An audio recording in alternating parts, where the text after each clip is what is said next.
Bonjour la team et bienvenue sur Je Conseille. Comme promis, voici la deuxième vidéo sur les jeux sérieux en entreprise, plus communément appelés Serious Game.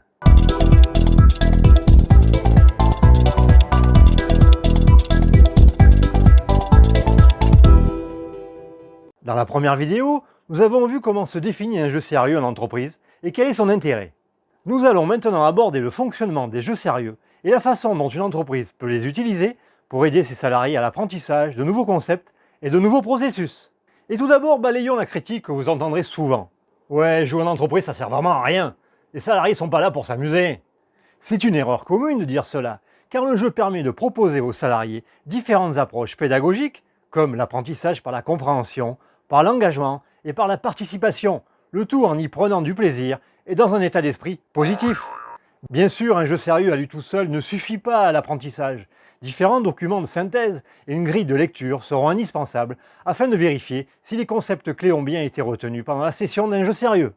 Et attention aux jeux sérieux qui ont tendance à être plus jeux que sérieux. L'objectif étant, je le rappelle, de combiner un outil ou un contenu pédagogique avec un outil ludique adapté et conforme aux attentes de l'entreprise et des salariés. De plus, il faut absolument que le jeu corresponde aux besoins ou aux problèmes des personnes participantes et qu'il les aide à la compréhension et à l'appréhension des informations communiquées. Pour cela, les jeux sérieux peuvent être utilisés de plusieurs façons. Pour briser la glace, au début d'une réunion, avec un jeu de type Icebreaker, afin de créer une atmosphère propice à l'écoute et à l'échange. Dans ce cas, une durée d'environ 5 minutes est idéale. De nombreux Icebreakers sont disponibles sur le web. Pour le côté team building, dit aussi cohésion d'équipe, afin de mettre en situation les salariés sur un projet ou une activité coopérative et leur permettre de mieux se connaître et de se découvrir. 30 minutes est une bonne durée. Pour cela, un développement plus spécifique sera nécessaire.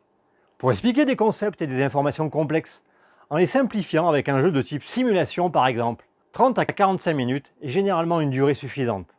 Là aussi, un développement spécifique mais adapté à chaque entreprise sera souvent indispensable.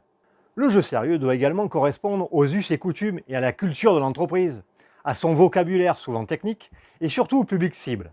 En effet, si le jeu n'intéresse pas assez ses participants, il sera rapidement délaissé, voire rejeté par faute de non-adhésion.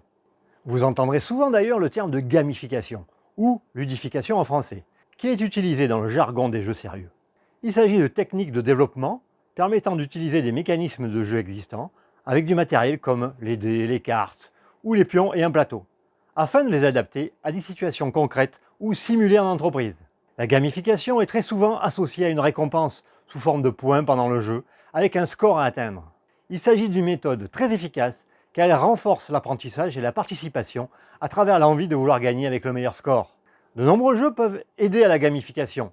On peut utiliser les classiques, comme le jeu de loi et le Scrabble, en y intégrant des questions et des mots sur l'entreprise. On peut aussi utiliser des jeux comme Time's Up et Pictionary pour la partie communication et échange entre les participants. Il faudra utiliser le vocabulaire de l'entreprise pour avoir le meilleur impact pendant le jeu. Il y a également les Lego pour stimuler la créativité et pour simuler des processus de gestion de stock et de livraison par exemple.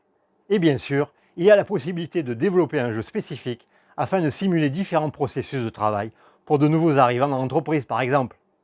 Voilà, comme vous voyez, il y a du choix et il suffit de faire preuve d'imagination pour les utiliser.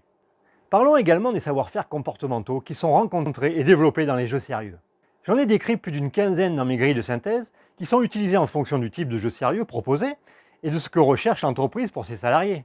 Les plus utilisés sont la communication, afin de bien se faire comprendre des autres, la souplesse cognitive, qui est de savoir adapter son discours à l'autre et avoir une capacité d'écoute et d'échange, le leadership, afin de prendre des décisions, de déléguer et rassembler, la créativité, pour appréhender au mieux les problèmes et proposer des solutions adaptées, la gestion du temps, afin de jongler avec l'urgence et identifier les moments de perturbation.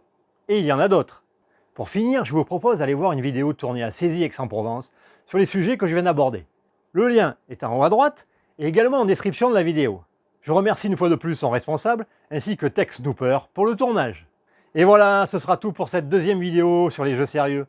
J'espère que vous avez apprécié cette présentation et la prochaine fois, je vous parlerai du développement d'un jeu sérieux, de sa création à son utilisation, en passant par les différentes phases de son développement. D'ici là, portez-vous bien et à bientôt sur Je Conseille!